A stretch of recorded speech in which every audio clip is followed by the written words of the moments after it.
राधे राधे दोस्तों।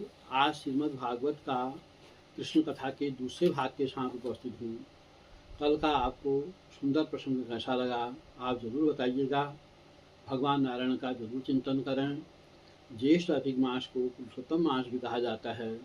इसमें यदि हम भगवान नारायण के नामों का चिंतन करते हैं, चाहे श्री कृष्ण कहें, चाहे गोविंद कहें, चाहे हरे कहें, चाहे मुरारे कहें, चाहे नारायण कहें, चाहे ऋषिकेश कहें, चाहे पद्मनाभ कहें, चाहे गोविंद कहें, चाहे राम कहें, किसी भी नाम का यदि हम चिंतन करते हैं तो परमात्मा नारायण प्रसन्न होते हैं।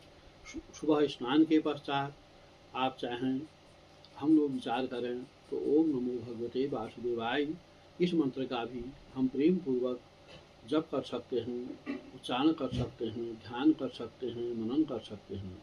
भागवत कथा में, श्री कृष्ण कथा में क्रमशः दूसरे भाग में आज जो भगवान नारायण के तीनों टापों को हरण करने वाले हैं, इससे आगे जब महात्म्य में हम जाते हैं तो वहाँ सुंदर प्रसंग आता है सुखदेव जी का।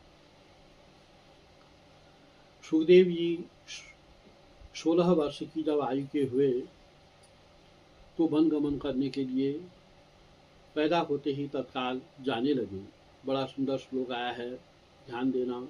यं प्रव्रजन्तमनुपेत्यमपेति कृत्यं द्वैपायनो विरह कातर आजुहाव पुत्रेति तन्मयतया तरवोऽभिनेदुस् तं सर्वभूतहृदयं मुनिमानतोऽस्मि। सुखदेव जी का यह दिव्य प्रसंग है। व्यास जी पुत्र के पीछे जा रहे हैं, आगे आगे पुत्र जा रहा है और व्यास जी कहते जा रहे हैं, अरे तुम अभी से जंगल में ध्यान चिंतन करने के लिए कहाँ जा रहे हो, अभी तो तुम्हारे कोई संस्कार भी नहीं हुए हैं। और सुखदेव जी जब नदी के तट पर पहुँचते हैं, वहाँ पर कुछ महिलाएं स्नान कर रही थी।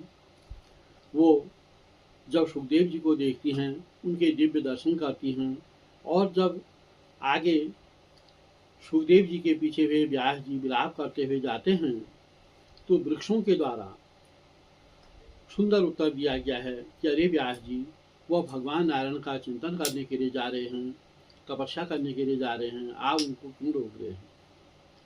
तो व्यास जी को बड़ा आश्चर्य हुआ कि वृक्ष मेरे पुत्र की ओर से उत्तर दे रहे हैं।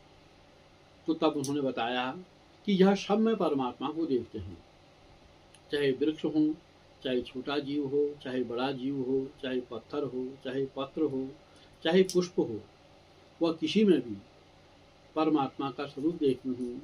इसलिए हमने भी उनका